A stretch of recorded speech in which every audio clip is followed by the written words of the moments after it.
محمد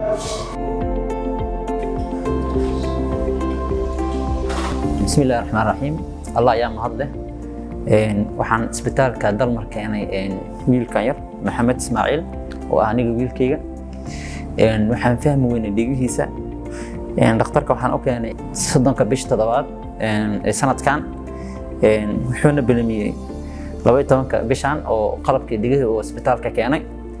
waana wacay dhakhtarka markii baaris la sameeyay oo dhakhtarka baaris sameeyay oo loo geliyay maqal aabiyaha waxaa la ogaaday inuu wax maqli karo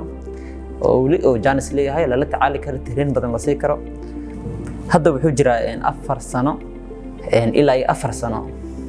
mar waxaan leeyahay waa fiican yahay marna waxa waaye maqalkiisa okay waaye bilaayo kala haysato marna dhaq maqalkiisa waa fiican yahay marna waa dhagool leeyahay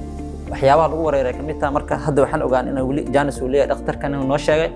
markuu baaris sameeyay aadan u mahadsan yahay wallahi waxaan ku aragnay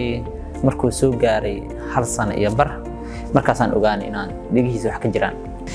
waxaa keenay isbitaalka dalmar dhakhtarka wuxuu nala taliyay in tababar la siiyo maqal caabiyaas markii loo geliyo training badan la siiyo oo waqti la siiyo haddii ay suurtagal tahay la awoodana in qalin loo sameeyo bulshada noocyada kala duwan waxaan kula talinayaa